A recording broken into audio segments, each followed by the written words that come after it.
और मेरी झोली छोटी पड़ गई रे, इतना दिया मेरी माता, दुनिया देख देख के जल गई रे, इतना दिया मेरी माता। जय माता दी। पुत्री जी बाबा जी। पैसे। हाँ बाबा जी, अभी आपको तो मैंने इतना कुछ दिया दान में, अब आप पैसे भी मांग रहे हो? अरे नहीं पुत्री, मैं ये कह रहा था कि तूने मुझे। अरे क्या मुझे?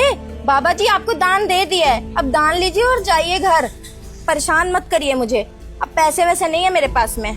पुत्री, दान के बदले तूने कुछ और दे दिया है, चावल वाल नहीं दिया है मुझे। अरे क्या दे दिया बाबा जी? चावल ही दिया जिससे खीर बनती है। अब आपको कुछ और ही दिख रहा है तो उसमें मैं क्या कर सकती हूँ? जाइए, जाकर खीर बनाइए, आराम से घर में बैठ के खाइए। पुत्री, मेरी बातों को समझने की कोशिश कर। तू मेरे हाथों से पाप करवाने की कोशिश कर रही है। ये जो दान दी है ना, मैं नहीं ले सकता। एक काम कर, तू अपने पास रख ले। अरे बाबा जी, हमसे कोई पाप हो गया है क्या जो आप हमारे दिए हुए दान को नकार रहे हो? हमने कोई गलती करी है बाबा जी? ऐसे तो मत करो बाबा जी, इससे हमें श्राप लगेगा। आप हमें इसका मतलब श्राप दे रहे हो? नहीं पुत्री, हम बाबा है, फकीर हैं, हम किसी को श्राप नहीं देते, बल्कि तुझे आशीर्वाद दे रहे हैं, सदा सुहागन रहे। पर जो तू मुझे भिक्षा दी है ना, इसे रख ले पुत्री। अरे नहीं बाबा जी, जो दिया है उसको शांति से रखिए और जाइए घर पे खीर बना के खाइएगा। आप भी ना बाबा जी, अब मुझे परेशान करके रख दिया है, मैं जा रही हूँ, मुझे घर में बहुत ज्यादा काम है, जाइए आप। पुत्री देखिए बाबा जी, अब आपकी उम्मीदें बढ़ती चली जा रही हैं। आपका मतलब मैं चावल ले लूं और आपको पैसे दूं? नहीं दे सकती मैं पैसे। हम बाबा लोग, अगर लोग चावल देते हैं ना, तो हम जाकर मंदिर में उसका प्रसाद बनाते हैं, लोगों को खिलाते हैं, लोग बहुत आशीर्वाद देते हैं, तुझे भी आशीर्वाद देंगे। पर जो तू मेरे को दी है वो दरअसल प्रसाद बनाने वाला चीज ही नहीं है।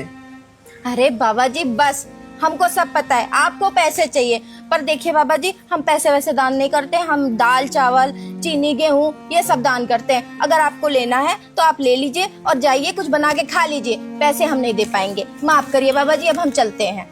मतलब जो मुझे भिक्षा दी है तो हम लेकर जा सकते हैं? हाँ हाँ, आप ले लीजिए और जाइए। हरिओम, शायद यही प्रभु का इच्छा होगा। जा रहे हैं पुत्री, पर तुझे पछताना पड़ेगा बाद में, देख लियो। हाय बाबा जी, आप हमें शराब क्यों दे रहे हैं? नहीं पुत्री, मैं शराब नहीं दे रहा हूँ, तुझे तो दिल से आशीर्वाद दे रहा हूँ, तू सदा सुहागन रहे, ठीक है? मैं चलता हूँ पुत्री। हरि ओम हरि ओम। जय माता दी। जय माता दी।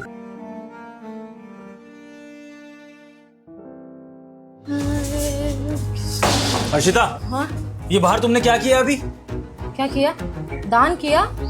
अर्शिता, दान किस चीज का करा जाता है? अनाज का। लेकिन तुमने पैसों का दान कर दिया, वो भी लाखों रुपयों का दान। अरे भाई, तुमको गलत फहमी हुई है। अरे हमने अनाज का ही दान किया, इसमें चावल भर के रखे थे वही दिया है। तुम अंधी बंदी हो क्या अर्शिता? इसमें चावल नहीं थे, पैसे थे, तुमने दान करते हो खुद ने देखा। तुमने लाखों रुपए बाबा की झोली में डाल दिए और वो तुम्हें समझाने की कोशिश कर रहा था कि तुम उसको पैसे दे रही हो, लेकिन तुम सुन ही नहीं रही थी। तुम कह रही थी कि नहीं ले जाओ, और वो लाखों रुपए ले गया बाबा। एक मिनट, आपको ना गलत फहमी हो गई है। हमने पैसे वैसे नहीं दिए, हमने चावल का दान किया, इसमें डब्बे में भर के रखा था कि कोई गरीब आएगा तो दान कर देंगे। तो बाबा आ गए, बाबा को दान कर दिया हमने। अरे बेवकूफ औरत, चावल का डिब्बा अंदर पड़ा है सुथरा पूरा, एक भी चावल का दाना उसमें से नहीं घटा है, लेकिन तुमने ये पैसों के डब्बे में से लाखों रुपए बाबा को दान कर दिए। समझ क्यों नहीं रही हो? अरे कुछ भी बकवास किए जा रहे हो, डब्बे में कौन पैसा रखता है भला? चावल ही रखा था, तुम गलत फहमी में हो। देखो अपना पैसा रखा होगा वहीं पे। मैं समझ गया अर्शिता, इसका मतलब तुमने अगर गलती से पैसे दान करे हैं तो बाबा तो फिर ये पैसे गलत ले गया। तो कोई बात नहीं, मैं बाबा को रोकता हूँ और अभी उससे पैसे वापस लेता हूँ। अरे मत लो उनसे पैसे। क्यों? मैंने ही दान किए वो पैसे। तो फिर झूठ क्यों बोल रही थी अभी? मैंने ये सोचा कि आपको बाद में बता दूंगी, बट अब जान गए तो जान लीजिए, मैंने ही पैसे दान किए हैं। उनको असल में बहुत ज़्यादा ज़रूरत थी उन पैसों की। डॉक्टर साहब, आप मेरी माँ का इलाज मत रोकिए, पैसों बिना ऑपरेशन करिए, क्योंकि अपनी माँ से बहुत ज़्यादा प्यार करता हूँ।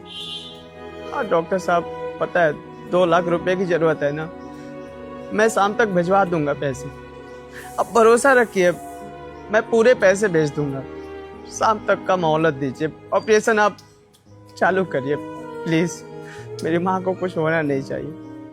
जी जी, पैसे भेजता हूँ। हे प्रभु, मैंने अपनी पूरी जिंदगी आपके नाम समर्पण कर दी, उसके बाद भी इतने दुख मैं तो सह लूंगा, पर जिस माँ ने मुझे इस दुनिया में लाया है उस पर अगर दुख तकलीफ आएगा ना तो नहीं सह पाऊंगा। प्रभु आप तो जानते हैं। प्रभु कोई चमत्कार कीजिए जिससे मेरी माँ की जिंदगी बच जाए। मैं जानता हूँ कि पैसों बिना ऑपरेशन नहीं हो रहा है। प्रभु चमत्कार कीजिए, नहीं तो भरोसा उठ जाएगा आप पर से। अरे हर्षिता, ठीक है, समझ रहा हूँ, बाबा को पैसों की जरूरत थी, उनको अपनी माँ का इलाज कराना था, तो तुमने उनकी मदद कर दी लाखों रुपए का दान करके। लेकिन ये दान डायरेक्टली क्यों नहीं किया? उस बाबा को समझ में नहीं आ रहा कि तुम पैसों का दान क्यों कर रही हो, और तुम मुझसे भी झूठ बोल रही हो। डायरेक्टली सबको बता के दान देती ना कि बाबा मैं आपके लिए मदद कर रही हूँ, आपको दान दे रही हूँ। बताओ। आपकी बात सही है, मैं डायरेक्टली भी दान दे सकती थी पर नहीं दिया। रीजन ये था क्योंकि बाबा खुददार हैं। ऐसे अगर मैं इतने सारे पैसे देती तो कभी नहीं लेते मुझसे पैसे, और आपको बताती तो हो सकता है आप भी मना कर देते। और मुझे ये पैसे देने थे क्योंकि किसी की जान का सवाल था। मुझे ऐसा लगता है मंदिर में तो सब लोग दान कर देते हैं, कभी कभी हमें हॉस्पिटल में भी दान करना चाहिए, क्योंकि चिकित्सा सबसे बड़ी चीज होती है जो गरीबों को जल्दी नहीं मिल पाती है। और हमें दिखता है क्या, मंदिर में जाते हैं, दान करके चले आते हैं। मंदिर में भी दान करो, ये नहीं कह रहे कि ना करो, मगर जहाँ ज्यादा जरूरत हो वहां दान करना सही होता है। मतलब हॉस्पिटल में कितने ही गरीब ऐसे होते हैं जो इलाज ना पाने के कारण अपनी जान से हाथ धो बैठते हैं। और क्यों? क्योंकि पैसे नहीं होते उनके पास। अगर हम हॉस्पिटल में दान करेंगे ना तो उनको सही इलाज मिल जाएगा और उनकी जान बच जाएगी। और मेरे हिसाब से किसी की जान बचाने से ज्यादा पुण्य मंदिरों में दान करने से नहीं है। तो बस मैंने किसी को बिना बताए ये दान किया।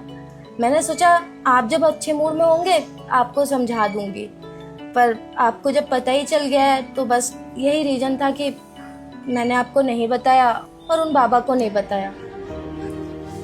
और आप लोग ही बताइए, दान सबसे ज्यादा कहाँ जरूरी होता है, हॉस्पिटल में या मंदिरों में? कमेंट में जरूर राय दीजिएगा।